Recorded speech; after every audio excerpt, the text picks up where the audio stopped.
Lok Sabha seat Prayagraj के Allahabad seat से हम लोग नैनी इलाके में हैं। तो नैनी इलाका जो एक कहा जाता था कि हमेशा फैक्ट्रियां यहाँ चलती थी, अब विपक्ष कह रहा है कि यहाँ फैक्ट्रियां बंद हो गई हैं। तो इसको लेके हम यहाँ के जनता से जानेंगे कि क्या विपक्ष जो कह रहा है यहाँ पे जो विकास था नैनी क्षेत्र में वो बंद हो चुका है, क्या कहेंगे इसको लेके?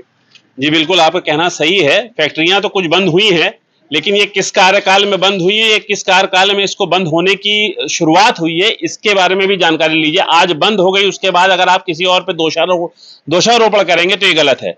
ये बंद होने की शुरुआत उस जमाने से हुई जिस जमाने में 70 साल पुरानी सरकार थी हिंदुस्तान में, और उस समय से बंद होने की शुरुआत हुई। अगर उस समय कंट्रोल ना कर लिया गया होता तो आज ये बंद होने की नौबत नहीं आती। रही बात विकास की, तो पिछले 10 सालों में जो विकास हुआ है, आप पूरे हिंदुस्तान में घूम के देख सकते हैं। जो विकास की बात है कि पहले कितने एम्स होते थे और आज कितने एम्स है।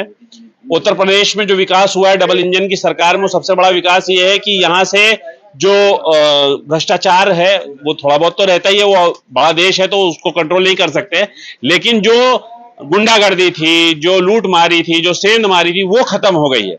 यानी योगी जी की सरकार और मोदी जी की सरकार की वजह से इलाहाबाद की जनता या प्रयागराज की जनता आज अपने आप को सेफ महसूस कर रही है। ये भी एक तरीके का विकास है। यानी अगर हम सेफ है, हमारी पार्टी सेफ है, हमारा घर सेफ है, तो हम आगे विकास कर सकते हैं। धन्यवाद। देखिए हमारे साथ और भी लोग हैं, क्या कहेंगे आप किस मुद्दे को लेकर इस बार वोट करेंगे?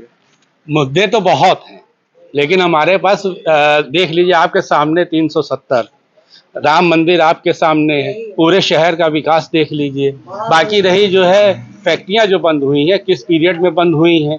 अब फैक्ट्रियां चालू होनी चाहिए, चालू होंगी, लेकिन मजबूती तरीके से चालू होना चाहिए। फैक्ट्रियों के अंदर बंद होने की प्रॉब्लम नहीं होनी चाहिए। चले तो चले, हमारा धागा पूरा 1 मीटर, कोई गांठ नहीं। वो 10 गांठें हैं, वो सही गठबंधन है, वो नहीं चला सकता।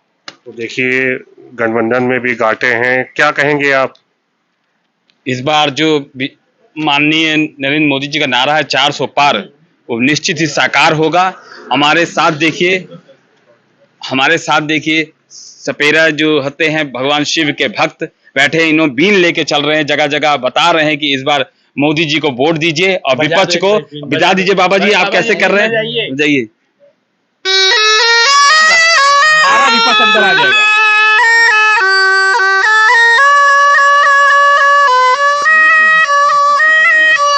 विकास की गंगा जो है बह रही है, इनका कहना है। आप क्या कहेंगे, किस मुद्दे को लेकर आप वोट करेंगे? ये विकास है, सुशासन है, और हर व्यक्तिगत विकास में, मतलब हर व्यक्ति के विकास में जो है बढ़ोतरी हुई है, और इसी पे वोट दिया जाएगा। तो गठबंधन नहीं जीतेगी? नहीं, बीजेपी जीतेगी, बीजेपी जीत रही है। चारों तो मजबूत है, इतने लोग मिलकर लड़ रहे हैं। हाँ हाँ, कहा गया विपक्ष का काम विपक्ष करेगा। हाँ, वो लड़ रहे हैं। और जहाँ तक इस बार की बात है तो सामने है, सब लोग जो कह रहे हैं सत्य ही है, जनता जनार्दन है।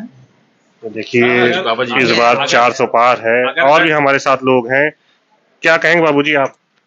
हमारा कहना ये है कि पहले की सरकार जो होती थी वो रोड नाप जाती थी, और नाप जाते थे, इसके बाद कागज पे ही सड़क बन जाते थे और कागज से ही गायब हो जाते थे। सड़क बनती नहीं थी, कागज में ही बन करके कागज से पूरा पानी वो हो जाता था, पता ही नहीं चलता कब पास हुआ, कब खत्म हो गया। देखिए का कहेंगे सपेरा जी आप? अब हम ये बोले हैं साहब के, हमारे हिसाब से हम भी ये कहना चाहते हैं जीत रही है, सबका विकास, सबका साथ हमारे साथ मेरे, हम भी बाबा उनके साथ में लगे हैं।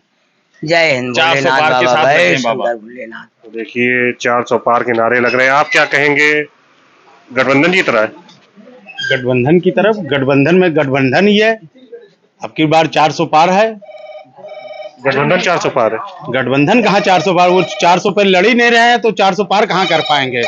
उनका कोई प्रत्याशी जब 400 नहीं है तो पार कहाँ कर पाएंगे? मोदी जी 400 के ऊपर है, एनडीए 421 से कम नहीं होगा। और हम लोग बड़े सौभाग्यशाली हैं कि प्रयाग की पावन धरती पर ऐसे यशस्वी महापुरुष के पुत्र को प्रत्याशी बनाया है कि जो प्रयाग के में गौरव और प्रयाग में विकास की गंगा बहाने वाले थे, और जनप्रतिनिधि के रूप में अपनी अमिट छाप छोड़ने वाले। उन्होंने उनके पुत्र नीरज त्रिपाठी के रूप में प्रत्याशी के रूप में पार्टी ने दिया है। हम ऐसे सुयोग्य प्रत्याशी का स्वागत अभिनंदन करते हैं। आप क्या कहेंगे, लास्ट है क्वेश्चन, क्या कहेंगे, किस तरह सरकार चाहते हैं आप? भारत पूरी दुनिया में सबसे ज्यादा सुरक्षित देश बन चुका है, आने वाले समय में और ज्यादा सुरक्षित बनने जा रहा है। एक से एक हमारे वैज्ञानिक अस्त्र शस्त्र पे रिसर्च कर रहे हैं जो हमारे देश को हर तरह से मजबूत बना रहे हैं। जब हम मजबूत रहेंगे, हम देश में प्रतिनिधित्व करेंगे पूरे वर्ल्ड का। इसी के साथ मोदी जी हमारे देश को आगे लेके जा रहे हैं, हम इन्हीं के साथ रहेंगे। तो मोदी जी आगे जा रहे हैं, तो हम लोग देखिए प्रयागराज की इलाहाबाद सीट के नैनी से आपको आज डिबेट दिखा रहे थे। तो यहाँ का कहना है, यहाँ के लोगों का कहना है कि इस बार 400 पार। तो देखना होगा कि गठबंधन में क्या होता है और बीजेपी में क्या होता है। ये तो जनता जनार्दन ही 25 तारीख को अपनी किस्मत आजमाएगी। फिलहाल अभी तक के लिए नमस्कार, मैं हूं धीरज कुमार।